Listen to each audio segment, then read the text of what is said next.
Today is August 15th, 2016, and it was probably about 15 days ago on August 1st that you told me you were going to stop treatment for your cancer and go into hospice. So I just want to say I love you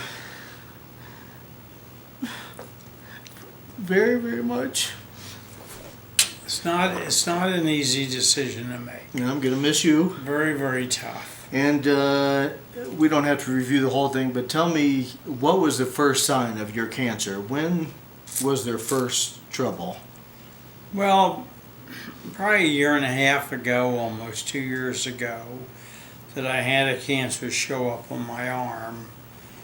And that cancer spread throughout other parts of my body. So I went through the VA. I had, what the hell, I had an x-ray on the bone done. And then further PET scans showed that the cancer had gone to other parts of my body. So the treatment that I started was through an oncologist to try to stop that cancer that was spreading. But unfortunately, cancer is a lot smarter than the cancer treatments. So about a month ago, I was treated in a hospital for what they call C. diff, and it's brought about by a bacteria that is non-suppressed by cancer treatment. So after I finished the C. diff, I lost about 20 pounds. Then the oncologist, let me know that I could either go into a worse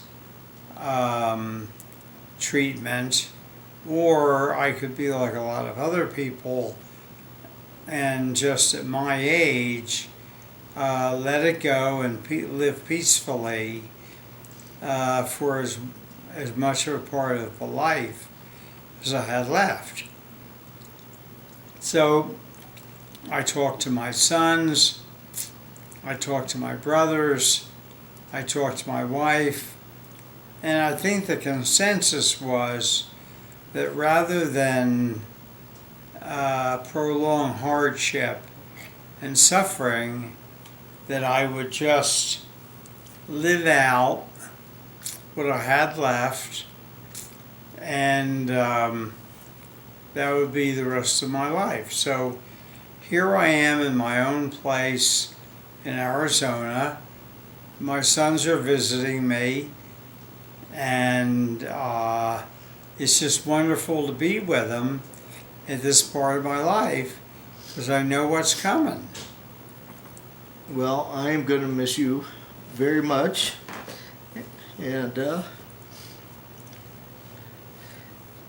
you have been with me through everything, and I have no regrets, but I know I can't remember any time that you were never there for me and never supported me, and you were always there to give me advice and to help me with my problems, and I will be forever grateful. And I will never forget you. That means a lot to me.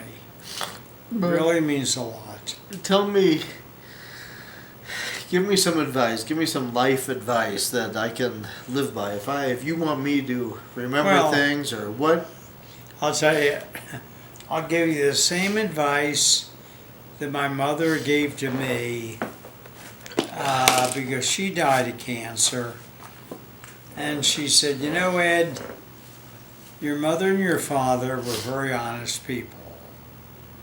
They meant for you to have a better life than I'm giving to you. And they said, the fact that they're so honest means that you have something that most other people don't have. So whatever decision you make, whether you're standing in a hardware store or someone is giving you advice that may or may not be good, just think of the fact that your mother and your father are standing in back of you. And ask them, say, hey, Mom and Dad, is this something that is good? This is bad? This is going to be good for my future? This is going to be bad for my future? And then just base any decision on whether your parents would give you that same advice. And if you question it, then you're making the wrong decision. Because believe me, there's a lot of bad decision out there. A lot of people don't know, but just think about that. And all my life, I have used that as a barometer for decisions. If I thought my mother and father would say yes, I do a yes. If I thought they'd say, wait a minute, this is not the kind of decision you were raised for, then you say no and you don't feel badly about it. I mean, what in my life, I don't know how far back you remember, but I mean, what have you been most proud of me for? I've been proud of you guys because you've been honest, because you've been forward thinking, because I think you've wanted a better life for yourselves and the people around you. And you've done a good job in keeping away from people who will bring you down. And believe me, there's a lot of people out there who are there to bring you down. And you've done a good job of staying away from that and just going forward. And I'm proud of you for doing that. But I've so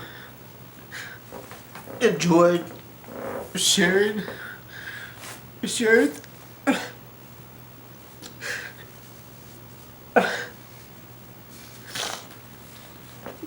I've enjoyed sharing things with you and telling you good news. Well, as you go on through the years, I'm gonna miss having you talk to and give me advice. I mean, who? Look, all you're going to do down through the years is have anything to share. You'll say, you know, if my dad were here, and if I could share him, what do you think the outcome would be? If my dad were here, and I could share this with him, what do you think the answer would be?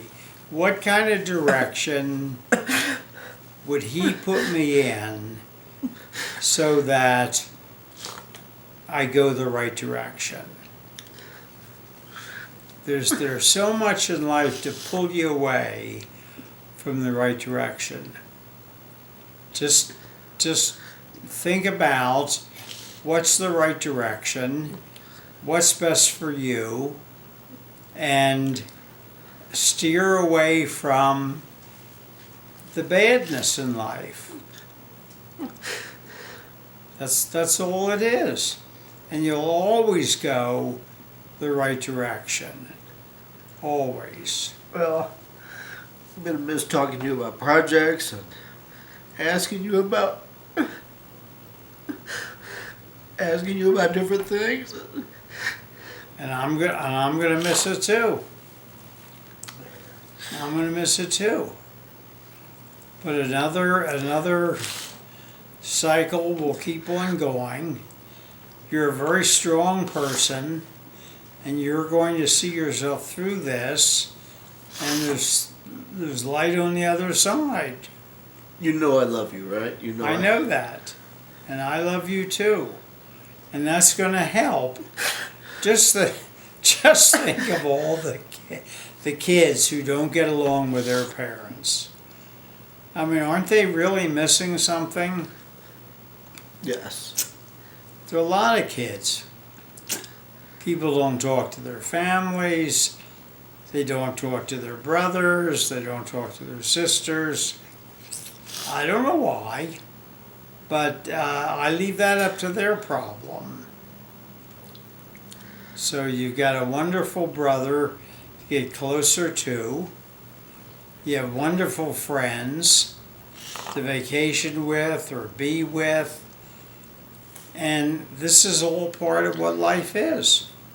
I know, I'm trying to accept that you're 80 and you have cancer and it's not going to get any better. And It's not going to get any better.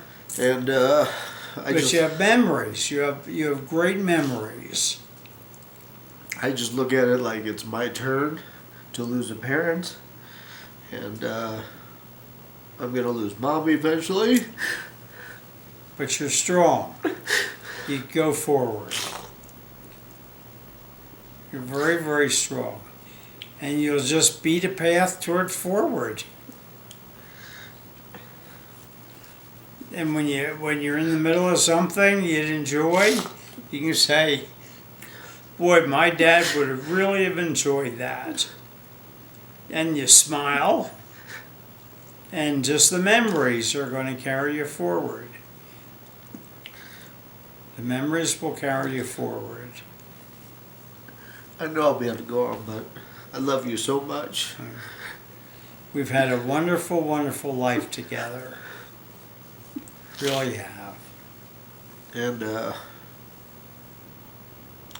I just wish you would be around to see me. Hey, I wish I'd be around another 50 years too. See me as an old man, and I'll know that you're there. As long as you stay honest, forward, strong, believe me, there's nothing that's going to knock you down.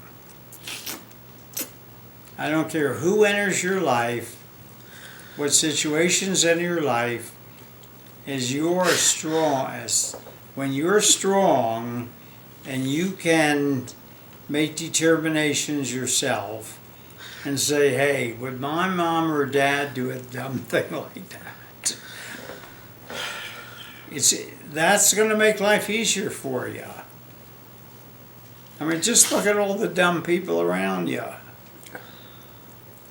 Because they didn't think out any decisions. They didn't think about them. I don't know if I will ever get married. I don't think I will ever have kids. What are your thoughts about me getting married, about having kids? You don't have any grandchildren. Have you ever regretted not having? I've never regretted. The important thing to me, and you'll remember to Mom, was that you're happy. Not that I'm happy, not having grandchildren, that you're happy. And there are plenty of people going through life without grandchildren. And I see they all seem to survive. You'll be fine. You shouldn't have one moment's regret about not being married or not having grandchildren. That is not necessarily one of the prerequisites in the grand scheme of things. And what about carrying on the Harrison name? Because Ian doesn't have kids, and so I don't think the Harrison name is going to. You don't care about that. You know what this is? Little birdie. Little birdie going off into the distance. If you're happy, you don't have to worry about a traditional name. You don't have to leave anything to anybody. Let it go to the wind. So what do you see for me in my future? Do you think I will age well? I think that if you pursue just being happy, that course will take you where you want to go. If you work at being happy and you're not happy, you're letting yourself in for self-destruction. So what do you think are the secrets to being happy and healthy? And what do you, when I get down and depressed about you being gone? Just cry. Just cry. There's nothing wrong with crying. When you get depressed, just sit down and cry. And then you will find strength within you to keep on going. But don't live a life to make somebody else happy. If you're not happy, you can't bring life to anybody else. You can't bring happiness. Life doesn't have to be tough. Just be happy. Seek out happiness, and you'll find that you'll bring happiness. Well, I love you so much. Okay? And When you feel weak, sit down and just cry. And then you'll take some deep breaths, and you'll say, all right, there's a light at this thing. Go find the light. Do what you want. so when I'm working on projects using your tools that I'm Yeah. taking home, I mean, so who do I ask for reliable advice? How do I find, because you're always on my case about asking the wrong people for advice. You take the tool, you take it to Home Depot or Lowe's, and you say, see this tool? This is the project I want to do. Is it correct for the tool? Are we set up right? And if someone says, I think so, that's not an answer. There's no such answer as, I think so. It's either yes or it's no, and there's no shade. And just learn from people who absolutely know. Now, you can in your city, Tim just said there are woodworking classes at Heartland. I would strongly recommend you're taking woodworking classes. I will do that. You have my word. Because that's what I did, Yeah, and I felt a lot better after I did them. I will do that. And when people are amateurs giving you advice, just smile and say thank you, but no thank you. Only take advice from people who know what they're doing. That's good advice. I mean, anything. Anything. And you'll feel better.